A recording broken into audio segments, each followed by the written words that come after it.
우리 이제 그만하자. 그동안 이 집에서 내가 버틴 이유가 뭔진 모르겠지만 여기서 더 애써봤자 뭐가 달라지겠어? 이게 대체 무슨 말이에요? 지금 당신과 그 여자 사이에 무슨 일이 있는지 다 알고 있어요. 그런데도 나는 당신이랑 아이들과 계속 이 가정을 지켜보려 했어요. 너도 이제 좀 받아들여야지. 경화와 나 사이엔 아들이 있어. 내가 필요한 건 대를 이을 아들이라고. 이대로 여기서 버티지 말고 이제 정리할 때가 됐어. 당신이 내게 남편으로서 무슨 감정이 남아있든 상관없어요. 그러나 나는 우리 딸들과 이 집에서 쫓겨나듯 나가고 싶진 않아요. 참 고지식하긴. 날 둘 낳은 거 말고 해놓은 게 뭐 있다고 이렇게 다들 힘들게 하면서까지 버티겠다는 거야? 영상을 시청하시기 전 구독과 좋아요를 눌러주시면 더 좋은 영상 제작에 정말 큰 힘을 얻을 수 있어요. 진심으로 부탁드립니다. 안녕하세요. 제 이야기를 들어주시기 위해 시간을 나눠주셔서 참 감사합니다. 저는 신선이라고 해요. 이제 60대 중반에 접어들었네요. 시간이 참 빨리 흐르지만 어떤 기억은 선명하게 남아있는 것 같아요. 오늘은 제 결혼 생활에서 마음 아팠던 이야기를 함께 나눠보려고 해요. 저는 지방의 작은 도시에서 꽤 부유한 가정에서 태어났어요. 부모님은 경제적으로 여유가 있었지만 항상 저를 바르게 키우고자 하셨죠. 이웃들로부터 예의 바르고 강단 있는 집안의 딸이라는 평판을 받도록 주의를 기울이셨고, 그래서 어릴 때부터 제 행동은 항상 조심스러웠어요. 그랬던 제가 성인이 되고 같은 지역 유지였던 송명식이라는 남자와 결혼하게 되었어요. 사실 저에게 연애와 사랑은 먼 이야기였어요. 집안 어른들의 약속처럼 시작된 결혼이었으니까요. 이런 게 어른들의 인생인가 보다 하고 결혼을 받아들였죠. 결혼한 후 제 인생은 예상치 못한 방향으로 흘러가기 시작했어요. 남편과 시댁은 부유했고 그 덕에 안정적인 생활을 기대할 수 있겠다 싶었어요. 그러나 막상 살아보니 그건 제 착각이었죠. 시댁에서 끊임없이 아들을 낳으라는 압박이 시작된 거예요. 남편이 4대 독자라며 시어머니는 노골적으로 아들 하나는 꼭 있어야 한다며 저에게 부담을 주셨어요. 어느 날 저녁 식사 후 시어머니가 저를 부르셔서 단도직입적으로 말씀하셨죠. 명식이한테는 아들이 꼭 필요하다. 우리 송씨 가문을 이어가려면 반드시 아들을 낳아야 해. 알아들었니? 네, 어머니. 저도 그러고 싶지만 아이는 제 마음대로 낳는 게 아니잖아요. 하늘에 맡겨야죠. 하늘 같은 소리 하고 자빠졌네. 우리 명식이 성격 알지? 아들 하나 못 낳아주면 이 집에서 너희 도리는 아무것도 하지 않는 거야. 한없이 경박한 말에 가슴이 답답해졌어요. 이곳은 제가 자란 친정과는 너무나 달랐어요. 그 후로 시어머니는 가족들이 있는 자리에서도 아들 이야기를 꺼내며 부담을 주셨어요. 결혼한 지 몇 해가 지났을 무렵 첫 아이를 임신하게 되었을 때도요. 임신 소식을 들은 남편도 기뻐하면서 처자이부터 아들이면 참 좋겠다라고 했고, 시어머니도 이제야 우리 집에 복이 들어오는구나라며 기쁨을 감추지 않으셨어요. 하지만 저는 불안했죠. 만약 아들이 아니면 어쩌지? 하는 마음이 떠나질 않았어요. 그리고 마침내 첫 아이가 태어났을 때 저는 딸을 안고 얼마나 기뻤는지 몰라요. 새로운 생명의 온기를 느끼며 눈물이 다 나더군요. 그런데 밖에서 기다리던 남편과 시어머니의 표정이 잔뜩 굳어져 있더라고요. 남편은 딸이라는 소식을 듣자마자 당황한 얼굴로 분만실을 나가버렸고, 시어머니는 아기를 안아보지도 않으셨어요. 뒤늦게 병실에 들어온 남편은 저를 보며 한마디 하더군요. 딸이라니. 첫 아이인데 이렇게 허망할 수가 있나? 이게 말이 돼? 당신, 애가 태어났는데 어떻게 그런 말을 해요? 우리 애한테 처음부터 이렇게 말하면 어떻게 해요? 아기가 다 들어요. 난 그냥 솔직한 거야. 내가 원하는 건 아들이었다고. 남편의 말은 제 가슴에 못이 박히는 것 같았어요. 그 순간부터 저는 딸아이를 온 마음으로 품고 지키겠다는 결심을 하게 되었죠. 비록 시댁의 기대에 미치지 못한 아이라 해도 제게는 세상에서 가장 소중한 아이니까요. 그렇게 첫째 딸을 키우면서 제 마음은 점점 더 애틋해졌어요. 하지만 시어머니는 여전히 첫 손주를 외면하셨고, 남편은 딸아이를 무심하게 대해 속상한 날이 많았습니다. 딸이 자라며 웃어줄 때마다 저는 괜히 눈물이 나곤 했어요. 참 예쁜 아이였거든요. 설이나 추석 같은 명절에 시댁 친척들이 모여도 마찬가지였어요. 다들 둘째는 꼭 아들을 낳아야 한다며 말했죠. 친정 부모님께 이런 이야기를 할까 여러 번 고민했지만 결국 말씀드리지 못했어요. 부모님께서 속상해하실 게 뻔히 보여서 저는 매일 묵묵히 참으며 아이를 키우고 있었어요. 그러던 어느 날 저는 둘째 아이를 임신하게 되었어요. 이번에도 어김없이 시댁은 아들을 기대했죠. 남편과 시어머니가 첫째 때와 마찬가지로 이번엔 아들이겠지? 하며 노골적으로 압박을 주니 불안감이 커져갔어요. 첫째 때의 차가운 반응이 자꾸 떠올라 마음이 무거웠죠. 얼마 후 친정엄마가 저희 집에 오셨어요. 시어머니가 여전히 첫째를 무심하게 대하는 모습을 보신 엄마는 저를 걱정스러운 눈빛으로 보셨어요. 곧장 저를 부르시더니 조용히 물으셨죠. 선이야, 내 얼굴이 왜 이렇게 상했니? 무슨 일이 있는 거야? 아니에요. 엄마, 괜찮아요. 그냥 몸이 조금 힘들 뿐이에요. 엄마는 제 손을 꼭 잡으시더니 다시 물으셨어요. 선이야, 괜찮다면서 왜 내 얼굴이 이렇게 어둡니? 내가 말 안 해도 엄마는 다 안다. 무슨 일인지 말해봐. 엄마의 다정한 목소리에 그동안 참아왔던 서러움이 왈칵 밀려왔어요. 끝내 참지 못하고 첫째 때 남편과 시댁의 차가운 대우에 대해 말씀드렸어요. 아이를 환대받지 못하는 모습이 얼마나 서운했는지 저도 모르게 울먹이며 털어놓았어요. 엄마는 한참 동안 제 이야기를 가만히 들으셨다가 참지 못하시고 말씀하시더군요. 아니, 어떻게 딸을 낳았다고 그런 소리를 할 수 있어? 내 남편이 그런 말을 했다고?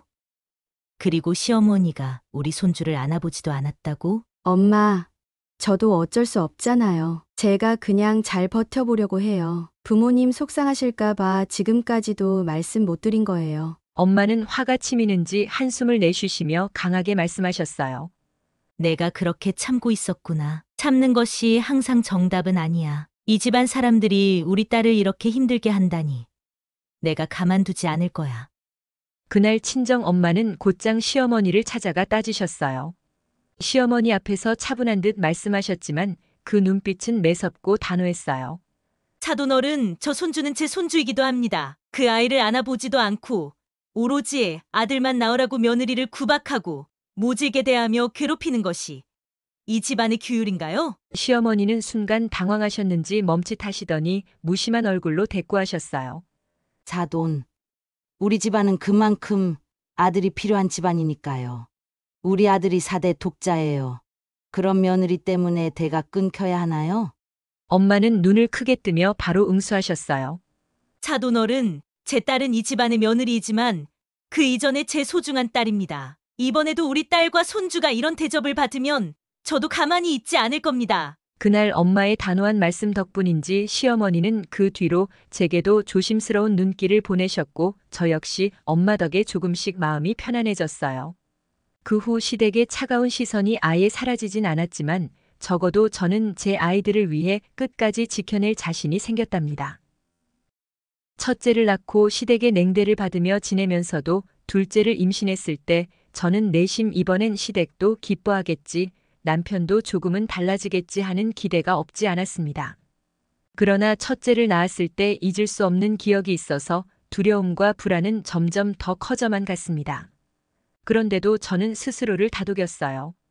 이번에도 딸이든 아들이든 아이가 건강하게 태어나기만 하면 그걸로 됐다고요.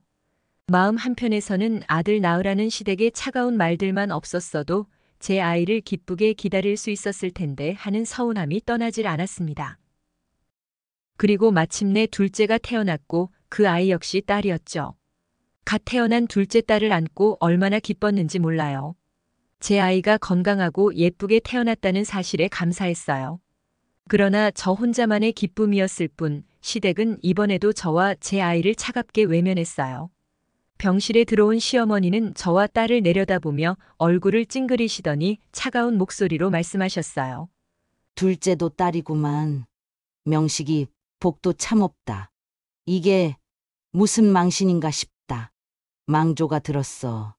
아무래도 사람을 잘못 들인 것이 분명해. 저는 차마 아무 말도 하지 못했습니다. 남편도 여전히 무표정으로 딸아이를 한번 보지도 않고 병실 구석에 서 있기만 했어요. 시어머니는 병실에서 나가며 멀찍이 서 있던 남편에게도 말씀하시더군요. 명식아, 됐다. 여기 앉아 있을 필요도 없다. 대를 이을 아들 하나 못 낳았던데. 내가 여기서 뭐 더 챙길 게 있겠니? 그만 가자. 그 말을 들은 남편은 시어머니를 따라 아무 말 없이 병실을 나갔고 문이 닫히는 소리를 듣는 순간 저는 참았던 울음이 터져 나왔어요. 딸아이가 제게 안겨 잠들어 있는 모습이 너무나 사랑스러웠지만 이 아이가 환영받지 못한 채 자라야 한다는 사실이 저를 더 고통스럽게 만들었죠. 저는 다시 혼자서 두 아이를 지키기로 결심했어요. 아무도 인정해주지 않아도 저는 두 딸의 엄마니까요. 시간이 흐르면서도 시댁의 태도는 조금도 나아지지 않았습니다. 시어머니는 둘째 돌이 될 때까지 한 번도 안아보지 않으셨고 남편은 점점 집에 더 늦게 들어오는 일이 많아졌어요. 시어머니는 주변 친척들 앞에서 대놓고 제 아이들을 비하하며 말씀하시곤 했습니다. 우리 집은 이래 봬도 손자가 귀한 집인데. 낳아놓은 애들이 죄딸이네. 내가 누구 때문에 이런 수모를 다 겪는 건지 모르겠어. 대체 송씨 가문에선 앞으로 어쩌라는 거야? 듣고 있던 다른 친척분들까지도 은근히 비아냥대는 말투로 저를 대하곤 했어요. 저는 속이 시커멓게 타들어가는 것을 참으면서도 그 말을 어디에 털어놓을 수도 없었습니다. 친정 부모님께 말씀드리자니 부모님이 속상해하실 게 뻔했고 혼자서 그 고통을 감내하며 두 아이를 키워가는 날들이 계속되었어요. 그런데 그렇게 힘들게 지내고 있던 중 저를 위로해 주시던 부모님께서 갑작스럽게 큰 사건을 겪으셨다는 소식이 들려왔어요. 부모님께서 오랫동안 믿어오던 지인이 사기를 치면서 아버지가 경제적으로 큰 타격을 입으셨다는 이야기를 듣고 저는 충격에 휩싸였어요. 제가 부모님께 무언가 도움을 드리고 싶어도 시댁 눈치를 보며 아무것도 할 수 없는 상황이 너무나도 답답했죠. 시간이 지나도 부모님은 어려움을 겪고 계셨지만 제게는 걱정하지 말라는 말씀만 남기셨어요. 제게까지 짐을 지우고 싶지 않으셨던 거겠죠. 그렇게 근심과 걱정이 쌓여가던 어느 날 정말 청천벽력 같은 소식이 들려왔습니다. 부모님께서 두 분이 함께 외출하셨다가 큰 교통사고를 당하셔서 세상을 떠나셨다는 거였어요. 저는 믿기지 않는 소식에 온몸이 굳어버렸고 곧바로 병원으로 달려갔지만 이미 부모님은 차가운 모습으로 누워 계셨어요. 두 분의 따뜻했던 미소와 마지막으로 나눴던 말씀이 머릿속을 맴돌며 제 가슴을 저미게 했습니다. 장례식을 마치고 집으로 돌아온 날 저는 깊은 상실감에 휩싸여 혼이 빠진 사람처럼 하루를 보냈습니다. 따뜻했던 부모님이 이제 더는 제 곁에 계시지 않다는 사실이 믿기지 않았고 세상에 저 혼자 남은 것 같은 막막함이 가슴을 짓눌렀죠. 제 눈은 지쳐서 퉁퉁 부었고 마음은 피폐해질 대로 피폐해져 있었습니다. 그렇게 방에 앉아 눈물만 삼키고 있을 때 시어머니가 느닷없이 방문을 열고 들어오셨어요. 저는 혹시나 하는 마음에 잠시라도 위로의 말을 건네주시려나 싶어 기대했지만 그건 정말 저 혼자만의 착각이었죠. 시어머니는 차가운 눈빛으로 저를 내려다보며 한숨을 쉬더니 입을 열었어요. 참, 부모 잘 둔 줄 알고 남의 집안 와서 평생 큰소리치고 살려던 사람치고 참 꼴 좋네. 그 잘난 부모가 그렇게 허망하게 갔다고 하니 이제는 뭐 할 말도 없겠지. 그 말을 듣는 순간 저는 머리가 띵해졌습니다. 어머니를 떠올릴 때마다 미처 하지 못한 말들, 다해드리지 못한 효도가 한없이 마음을 무겁게 했는데 시어머니는 그런 제 마음을 대놓고 짓밟는 듯한 말을 서슴지 않으셨죠. 그리고 이어지는 말은 더 참혹했습니다. 부모도 돈도 다 잃었으니 이제 어디 낙동강 오리알 같은 신세구나. 빈털터리가 돼서 이제 우리 명식이마저 지치게 만들까 걱정이다. 제발 좀 불쌍하게 굴지 말고 정신 차려, 정신. 당장 송씨 집안 얼굴에 먹칠이나 더 하지 말고. 저는 목소리도 나오지 않을 만큼 상처받은 채 가슴이 무너지는 것 같았습니다. 부모님을 떠나보낸 것도 너무 큰 슬픔이었는데 시댁에서조차 이런 냉대와 경멸을 받으니 어디에도 기대어 쉴 수 없는 기분이었죠. 어머니, 저한테 어떻게 그럴 말씀을 하세요? 부모님이 돌아가신 지 얼마 되지도 않았는데. 하지만 시어머니는 더 기가 막히다는 듯이 비웃으셨어요. 부모가 죽으면 다들 저렇게 유세를 떠는 줄 알아? 뭘 그리 대단한 일이라도 겪은 것처럼 그러고 있나 몰라. 빈털털이 돼서 우리 명식이 힘들게 하려고 작정한 거지, 안 그래? 그러더니 남편 쪽으로 고개를 돌리며 말했어요. 명식아, 내가 정신 차려야 해. 이런 여자랑 계속 살다가 우리 집안 망신 다 당하고 너까지 거덜나는 거 보고 싶진 않다. 정말이지. 남편은 아무 말 없이 침묵으로 일관했고 그 침묵 속에서 저는 마치 모든 것을 잃은 사람처럼 고개를 떨굴 수밖에 없었습니다. 이제는 누구 하나 저를 이해해줄 사람도 지켜줄 사람도 없다는 현실이 너무나도 아프게 다가왔어요. 저는 눈을 감고 마음속으로 부모님을 떠올리며 스스로 다짐할 수밖에 없었습니다. 2딸만큼은 저 혼자서라도 끝까지 지켜내리라. 누구에게도 휘둘리지 않고 반드시 아이들을 지키며 살아가리라 그렇게 결심했죠. 시어머니의 마지막 말은 그날 제게 깊은 상처를 남겼고 결코 지워지지 않을 아픔으로 남아 제 가슴 속에 자리 잡았습니다. 부모님이 돌아가신 이후 저는 끝없는 상실감에 빠져 지냈습니다. 부모님이 계셨을 땐 친정으로 돌아가 마음이라도 다독일 수 있고 이 지긋지긋한 결혼을 끝낼 생각도 품어봤지만 이제는 그마저도 불가능해졌어요. 한없이 깊은 외로움에 사로잡혀 지내던 저를 시댁에서는 위로해주기는커녕 더 차갑게 대하기 시작했습니다. 가족이라기보다는 마치 남의 집에 얹혀 사는 사람처럼 제 존재를 무시하는 모습들이 날로 심해졌습니다. 어느 날 아침 시어머니와 시누이가 우리 집에 찾아와서 주방에서 제 뒷모습을 바라보며 비웃는 소리가 들려왔습니다. 저는 애써 못 들은 척했지만 귀에 박히는 그들의 말은 가슴을 찢어놓기에 충분했어요. 아이고, 이제 부모도 없고 갈 데도 없으니 이 집에 붙어 있겠다는 거지 뭐. 어디 떠날 데나 있으면 진작 떠났겠지. 그러니까요, 엄마. 형편도 안 되면서 언제까지 오빠한테 매달려 있을 건데요? 저는 차마 아무 말도 하지 못한 채 아침 식사를 차리며 눈물을 삼켰습니다. 그들은 저를 대놓고 무시했지만 저는 아이들까지 이 모든 상황을 알게 하고 싶지 않아 애써 참아 넘겼습니다. 제 모든 인내는 아이들 때문이었어요. 그날 아침 식탁에 둘러앉아 조용히 밥을 먹고 있을 때 시어머니가 식탁 한쪽을 툭 치며 못마땅한 눈길을 보냈습니다. 반찬이 이게 다야? 아무리 그래도 집안 식구 먹이는 반찬도 이렇게 허술하게 준비하는 사람은 처음 보네. 이제 부모 도움도 못 받고 텅 빈 집에서 있어서 이렇게 애가 부족한가? 남편은 차마 시선을 들지 않고 그저 입을 꾹 다물고만 있었지만 시어머니는 다시 저를 노려보며 말을 이어갔습니다. 참 딱해. 딱해. 부모라도 있었으면 집안 챙길 생각이라도 할 텐데. 없는 집 딸 데려다 우리 아들 고생만 시켰네. 송씨 집안에서 피해만 주고 그저 힘만 빼고 있지 뭐. 저는 그들의 말을 더는 참아낼 수 없어 식탁에서 일어나려 했지만 그 순간 시누이가 비웃듯 한마디 덧붙였어요. 엄마, 오빠가 진짜 고생하는 거죠. 이렇게 능력 없는 사람 붙들고 집안에 득이 될 것도 없고. 그들의 모진 말에 아무런 대꾸도 하지 못하고 물러나야만 했습니다.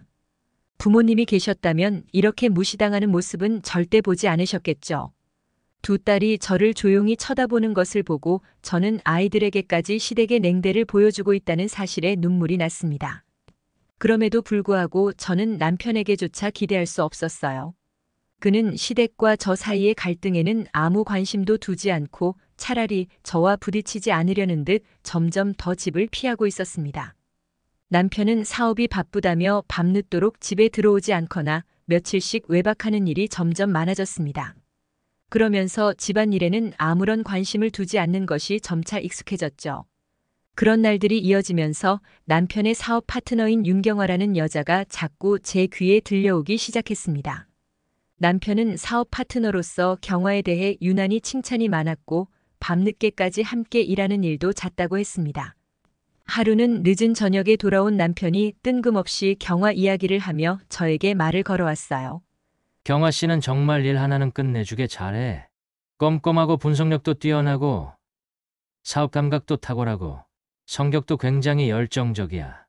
열정적이라니 그 정도로 대단한 사람이면 당신에게 도움이 되겠어. 남편은 제 말에는 관심도 두지 않고 경화의 능력과 열정을 계속 늘어놓기 시작했습니다. 그 정도 능력은 타고나는 거야. 당신이 그런 감각이 있었으면 아마 지금 우리 집안도 훨씬 더 부유해졌을 텐데 말이지. 당신은 아무 도움이 안 돼. 남편이 내뱉는 그 말에 가슴속 불안감이 커져갔습니다. 경화가 남편에게 있어 단순한 사업 파트너 이상일 수 있다는 생각이 점점 머릿속을 떠나질 않았죠. 남편이 집을 피하고 시댁의 냉대 속에서 혼자 버티는 동안 경화가 남편에게서 제 자리를 대신 차지하려는 듯한 기분이 들었습니다. 그러던 어느 날 저는 남편과 경화가 함께 있는 모습을 직접 보게 되었습니다. 일이 있어 외출하던 중 길가에서 두 사람이 나란히 걸어가며 웃고 있는 장면을 우연히 목격했어요. 남편의 얼굴에선 제가 본 적 없던 편안한 미소가 떠오르고 있었고 경화는 그의 옆에서 그 미소를 바라보며 당당하게 걸어가고 있었죠. 그들의 다정한 모습에 제 모든 의심은 확신으로 바뀌어 갔습니다. 며칠 후 남편의 회사 동료로부터 그들 사이에 아들까지 있다는 충격적인 소문을 듣게 되었습니다. 남편과 경화가 단순히 사업 파트너가 아닌 아들까지 낳아 숨겨두고 있는 사이라는 믿기 힘든 이야기에 저는 머릿속이 하얘졌습니다. 그토록 남편을 믿고 살려고 했는데 이 모든 것이 배신이었다는 사실이 너무나 가슴 아팠어요. 밤이 되어 남편이 귀가하자 저는 분노와 배신감에 떨리는 목소리로 남편에게 소리쳤습니다. 윤경아 씨와 대체 무슨 사이야? 단순한 사업 관계가 아니라면서요. 아들까지 있다는 게 사실이에요. 하지만 남편은 차갑게 웃으며 냉정하게 대답했습니다. 알았으면 됐잖아. 경화한테는 아들이 있어. 나한텐 송씨 가문을 이어줄 아들이 필요하다고. 이제 너도 현실 좀 직시할 때가 되지 않았나? 더 이상 우린 의미 없어. 그 말을 듣는 순간 저는 모든 게 무너져 내리는 듯한 충격을 받았습니다. 남편이 이제 경화와 새로운 가정을 이루려 하고 저와 두 딸을 버리고 떠나려 한다는 현실이 너무나도 절망스러웠습니다. 남편과 제 결혼 생활이 그저 껍데기였다는 사실이 뼈아프게 다가왔어요. 며칠 후 경화가 대담하게 저와 단둘이 만날 자리를 요구했습니다. 불안한 마음을 억누르고 그 자리에 나가보니 경화는 당당한 태도로 입을 열며 말했습니다. 선희 씨, 이제 명식 씨 보내주셔야죠. 부모도 없는 빈털터리 주제에 명식 씨가 필요한 건 당신이 아니라 저예요. 저와 명식 씨 사이엔 아들이 있으니까. 어떻게 감히 남의 가정에 이래라 저래라 할 자격이나 있다고 생각해요? 경화는 냉소를 지으며 입을 열었습니다. 자격이야 충분하지 않나요? 명식 씨도 아들이 있는 가정을 원하고 있어요. 당신이 붙잡고 있는다고 뭐가 달라질 것 같아요? 저는 말문이 막혀 아무 말도 하지 못한 채 그 자리에 굳어버렸습니다. 그날 밤 무너진 제 삶과 가정을 어떻게 다시 일으켜야 할지 알 수 없었습니다. 남편은 집에 들어오지 않는 날이 길어졌고 연락마저 끊어버렸습니다. 그의 외도가 소문으로 퍼져 있었지만 그는 아무런 해명도 설명도 하지 않았어요. 부모님이 돌아가신 후 제 마음은 갈갈이 찢기고 있었지만 그나마 가정만은 지켜야 한다는 생각에 모든 걸 참고 견디며 하루하루를 버텼습니다. 그러던 어느 날 남편이 예고도 없이 집에 들어왔습니다. 그동안 남편이 외면해 온 이유를 묻고 싶었지만 그의 얼굴을 보는 순간 모든 질문이 입에서 멈췄습니다.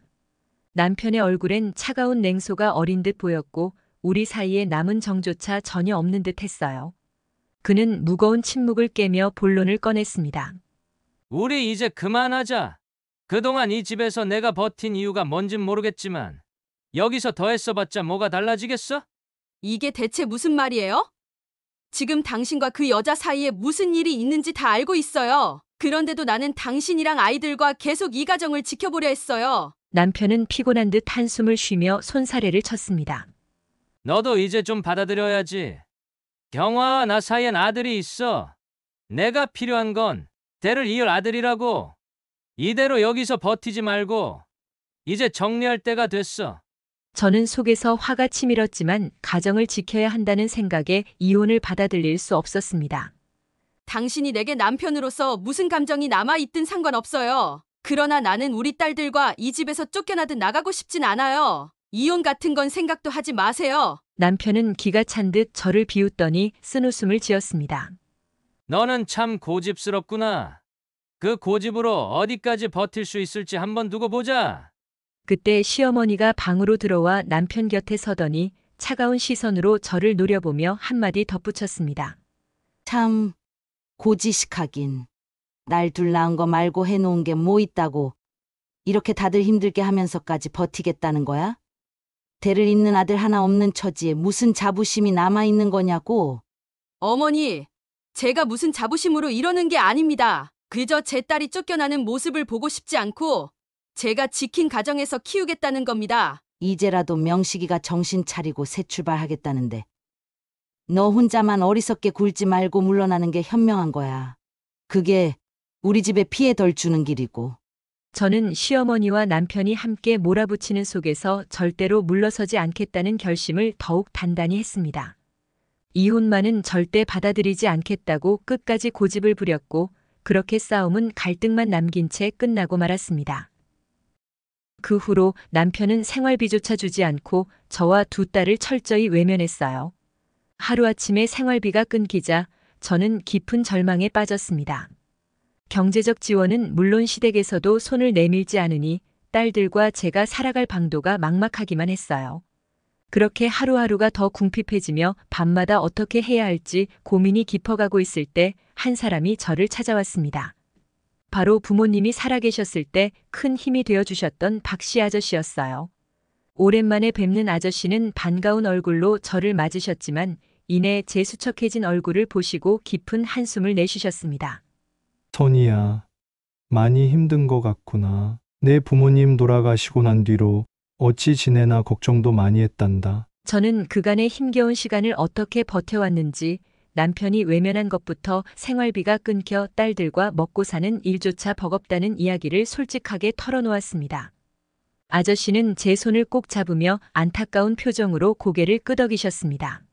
부모님께서 너를 얼마나 사랑하셨는지 나는 잘 안다. 그분들께서 너와 아이들이 이렇게 힘들어하는 모습을 절대 보고만 계시진 않았을 거야. 아저씨, 이제 어디서부터 다시 시작해야 할지 모르겠어요. 부모님도 안 계시고 제가 뭘 할 수 있을까요? 그 순간 아저씨는 차분한 목소리로 말씀하셨습니다.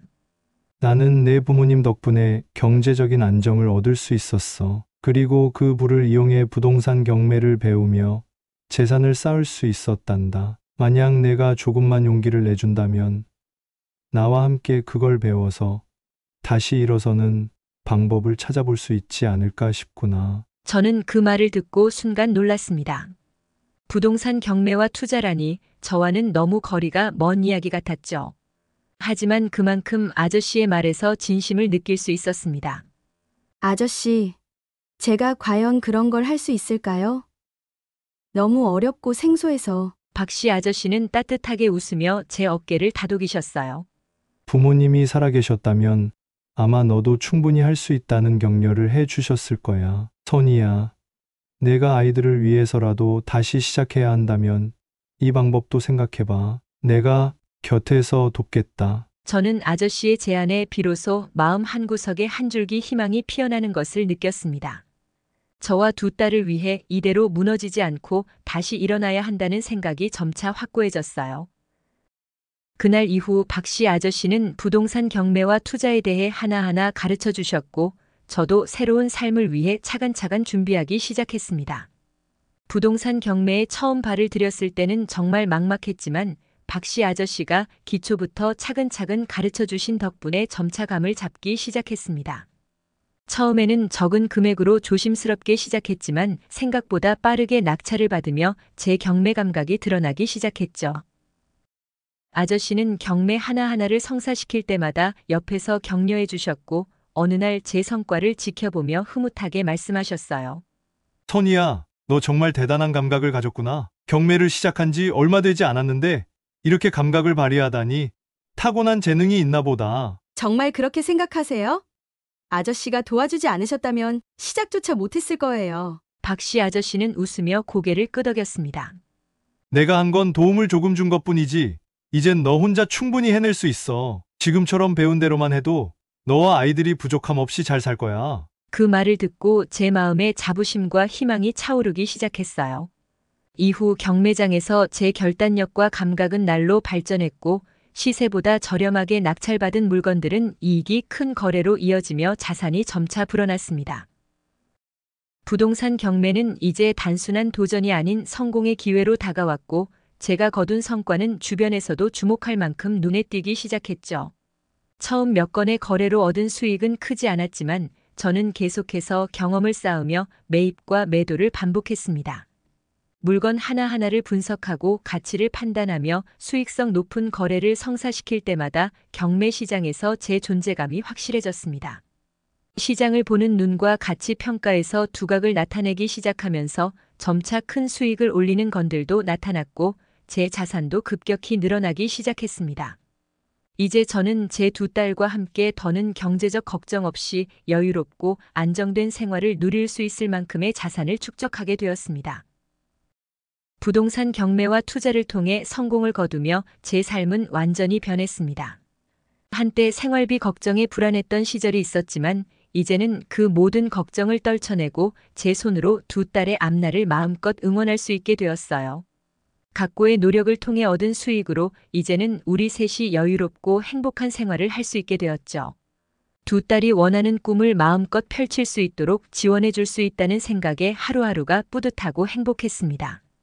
큰딸은 워낙 공부를 잘해서 의대 진학을 꿈꾸고 있었어요.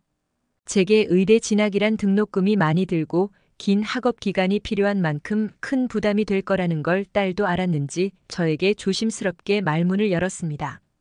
엄마, 저 사실 의대를 가고 싶어요. 근데 등록금도 너무 비싸고 길고 힘든 과정이라서 엄마께 부담이 될까봐 자꾸 고민돼요. 큰딸의 조심스러운 눈빛과 떨리는 목소리를 들으며 저는 마음속에 뭉클함이 밀려왔어요. 돈 걱정 때문에 딸의 꿈을 포기시키고 싶지 않았습니다. 이제는 제 능력으로 아이의 꿈을 자유롭게 응원해 줄 수 있다는 사실이 자랑스러웠죠. 저는 웃으며 큰딸의 손을 꽉 잡았습니다. 우리 딸, 엄마가 이제 경제적으로 성공해서 그 정도는 걱정 안 해도 된단다. 의대든 뭐든 내가 하고 싶은 꿈을 위해서라면 얼마든지 해줄 거야. 학비든 지원이든 그건 엄마 몫이니까 너는 그저 내가 원하는 대로 꿈을 펼치면 돼. 큰딸의 얼굴에 희망과 기쁨이 서서히 번졌습니다. 그렇게 빛나는 표정을 보니 가슴속 깊이 묻어두었던 보람과 기쁨이 느껴졌어요.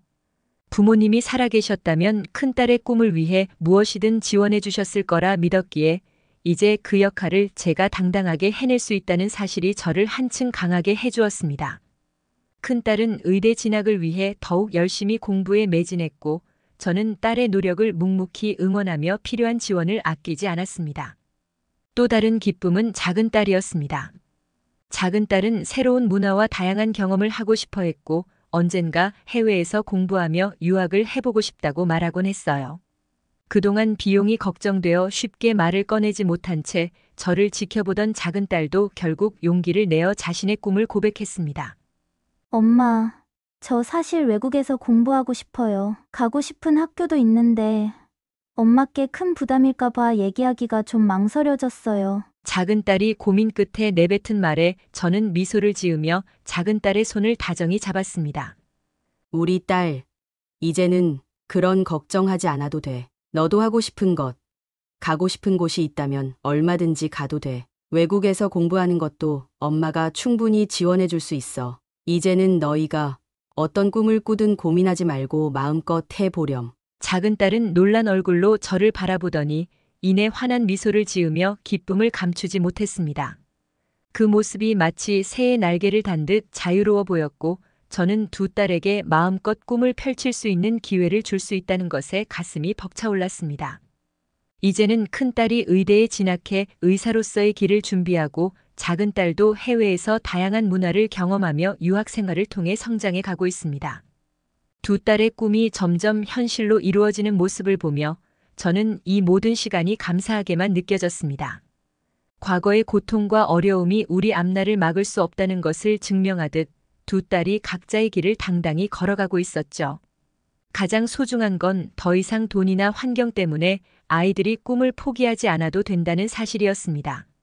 이제 저는 두 딸이 무슨 꿈을 꾸든 그들의 든든한 지원자가 되어줄 수 있고 그것만으로도 이 모든 시련이 보람과 행복으로 바뀐 듯 했습니다.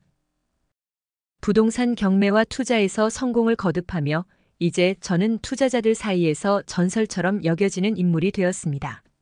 몇몇 사람들이 자주 그분처럼 되고 싶다라고 이야기할 만큼 부동산 업계에서 제 이름은 성공의 대명사로 자리 잡았어요. 감각과 결단력으로 낙찰받은 부동산은 큰 수익을 내며 저의 자산을 기하급수적으로 불려갔고 이제는 투자자들조차 상상하기 어려운 자산을 소유한 막대한 부동산 투자자로 자리매김했습니다.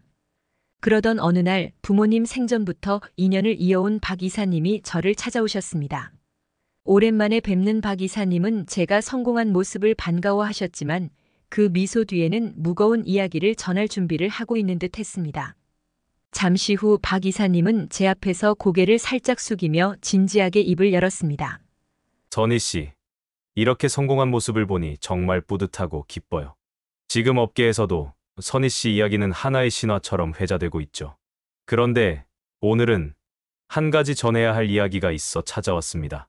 네, 이사님, 무슨 이야기인지요? 혹시 무슨 일이라도 있으신가요? 박 이사님은 잠시 머뭇거리더니 조심스럽게 남편에 대한 이야기를 꺼내셨습니다. 예상치 못한 이름이었지만 저도 모르게 귀를 기울이게 되었죠. 명식 씨 쪽 사정이 심상치 않습니다. 최근 남편분의 사업이 망하고 있다는 소문이 들려오더군요. 이게 경화 씨와도 관련이 있어서 복잡한 상황입니다. 망하고 있다고요. 경화 씨와 함께 사업을 하면서 성공하고 있는 줄로만 알았는데 대체 무슨 일이 있었던 건가요? 박 이사님은 무겁게 고개를 저으며 이어 말씀하셨습니다. 경화 씨는 명식 씨에게 자금을 빌미로 접근해 많은 돈을 빼돌린 것 같습니다. 그 과정에서 경화 씨가 회사 자금을 거의 다 가져갔다는 걸 명식 씨가 뒤늦게 눈치챘지만 이미 돌이킬 수 없는 상황이었죠. 그렇게 회사 자산이 빠져나가고 경화 씨는 아들을 데리고 해외로 떠났습니다. 그 말에 제 가슴이 철렁 내려앉았습니다. 남편과 경화가 모든 걸 잃은 채 끝난 상황이라니 예상치 못한 이야기에 머릿속이 어지러웠어요. 그러면 지금 명식 씨는 어떻게 된 건가요?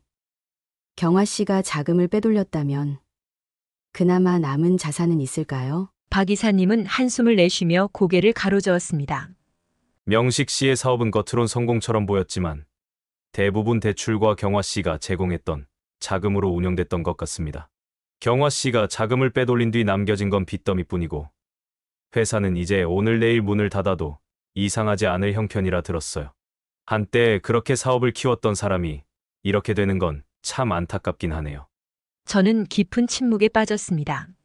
남편과 경화가 결국 모든 걸 잃고 파국에 치달은 것이었다니 그동안 저와 딸들을 밀어내고 경화와의 새로운 삶을 택했던 남편의 모습이 머릿속을 스치며 씁쓸함과 허무함이 동시에 밀려왔습니다.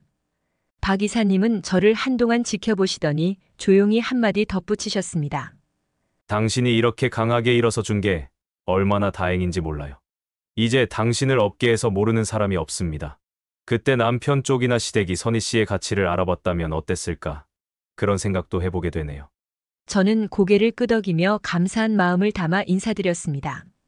이사님, 제 성공을 기뻐해 주시고 이런 소식까지 전해주셔서 정말 감사해요. 그동안 제 자신을 지키고 두 딸과 저를 위해서 여기까지 왔으니 후회는 없어요. 오히려 제게 이 길을 주신 것에 감사할 따름입니다. 이제는 남편과 시댁이 저를 외면하고 몰아세우던 시간들이 저를 흔들지 않았습니다. 그들과 상관없이 이제는 독립적으로 딸들과 저만의 삶을 살아가고 있으며 과거의 상처는 더 이상 저를 아프게 하지 않았죠. 며칠 후 저녁을 먹으며 큰딸과 웃으며 이야기를 나누고 있을 때 초인종 소리가 갑작스럽게 울렸습니다. 문을 열어보니 예상치 못한 얼굴들, 바로 시어머니와 남편이 초라한 몰골로 서 있었습니다. 시어머니는 한눈에 봐도 세월이 고스란히 드러날 만큼 쇠약해져 있었고 남편 역시 피폐해진 모습이었습니다. 순간 머릿속이 복잡해졌지만 저는 애써 침착하게 그들을 바라보았습니다. 먼저 시어머니가 입을 열었습니다. 선희야, 나이가 드니 별 수 없구나. 우리 서로 가족 아니냐? 아무리 그래도 내가 내 시어머니인데 나를 이렇게 내몰 수는 없는 거 아니냐? 저는 그 말에 어이가 없어 한동안 말을 잇지 못했습니다. 마치 기다렸다는 듯 남편 역시 말을 꺼냈습니다. 그래도 우리가 함께 지낸 세월이 얼마인데 내가 나와 어머니를 이렇게 내치면 이건 사람이 할 도리가 아니지 않겠어? 그러면서 남편은 여전히 자존심은 굽히지 않은 채 저를 노려보았습니다. 내가 그동안 성공해서 이제 우리 도움 따위 필요 없다는 건 알겠어. 그래도 다 늙은 어머니와 나를 이렇게 나 몰라라 하는 건 자족으로서 너무하지 않나? 우리도 어쩔 수 없이 여기 온 거야. 저는 남편과 시어머니가 저를 어떻게 대했는지 딸들까지 버리듯 내몬 과거가 주마등처럼 떠올라 속에서 분노가 치밀어 올랐습니다. 지금 그 말을 감히 내 앞에서 입에 올릴 수 있는 건가요? 우리를 내쫓고 온갖 냉대와 무시를 하던 분들이 이제 와서 가족 운운하며 도리를 찾는다고요? 도대체 무슨 염치로 여기 찾아온 건데요? 그 말을 들은 시어머니는 화가 난 듯이 저를 노려보더니 큰딸을 힐끔 바라보며 말을 바꾸기 시작했습니다. 아니, 무슨 말버릇이 그러니. 어쨌든 우리가 너를 며느리로 아직까지 받아줬으니 그 대가를 갚아야 하는 거 아니야? 한때 우리 집안에서 살았으면 그 고마움을 갚아야지. 그때 참다 못한 큰딸이 씩씩거리며 시어머니와 남편에게 날카롭게 말했습니다. 당신들이 저희가 힘들 때는 가족이라며 도와주셨나요?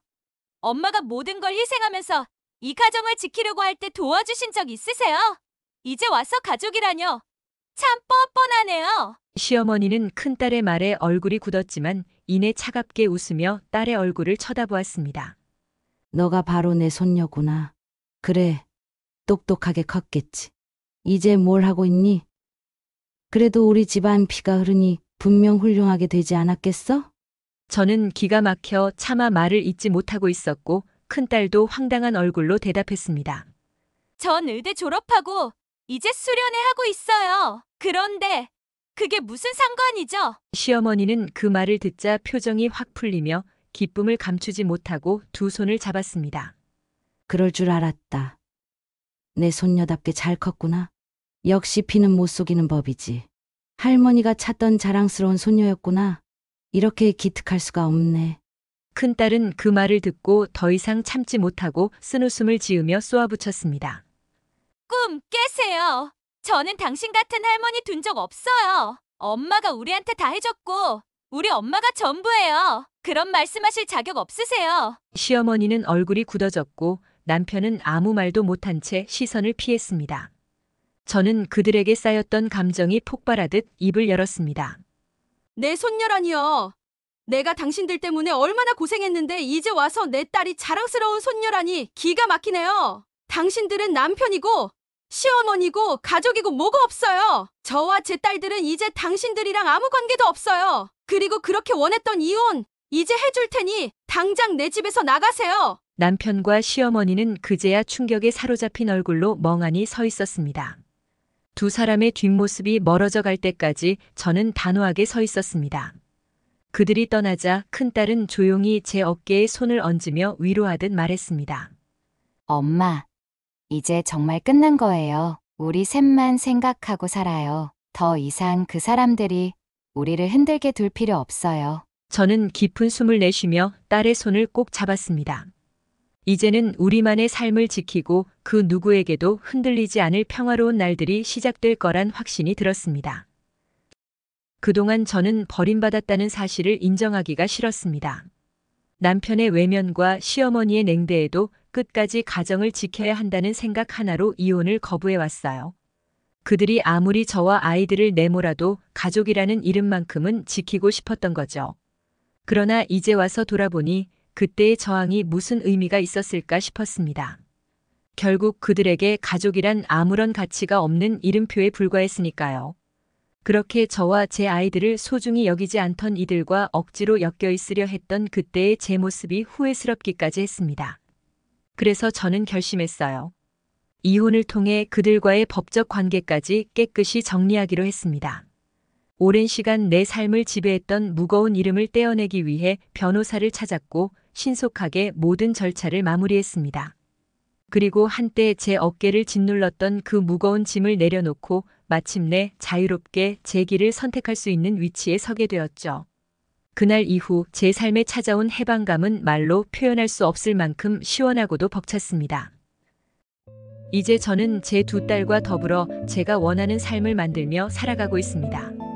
부동산 투자자로 성공을 거듭하며 저와 딸들을 위한 든든한 기반을 마련했고, 이제는 두 딸이 꿈을 펼치기 위해 필요로 하는 모든 것을 아낌없이 지원할 수 있게 되었습니다.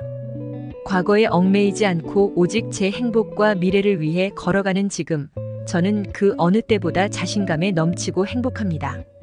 돌아보니 어쩌면 그들이 저를 버렸기에 지금의 제가 있을 수 있었던 것이겠죠. 그 어둡고 고통스럽던 시간은 이제 저희의 삶에서 닫힌 문이 되었고, 저와 두 딸의 앞날엔 더 밝은 빛이 가득할 것임을 믿습니다. 끝까지 저의 이야기를 들어주셔서 감사합니다. 이렇게 지나온 이야기를 풀어내며 저 역시 다시금 제 삶의 의미와 가치를 확인하게 된 것 같아요. 앞으로는 과거의 아픔이 아닌 오늘의 행복과 미래의 꿈을 향해 두 딸과 함께 걸어가려 합니다. 여러분의 현재 행복과 꿈으로 가득한 미래를 응원할게요. 아직 구독을 누르지 않으신 독자님들, 이제 그만 고민하시고 구독을 눌러주세요. 다음에 더 좋은 영상으로 감동과 만족을 안겨드릴게요. 감사합니다.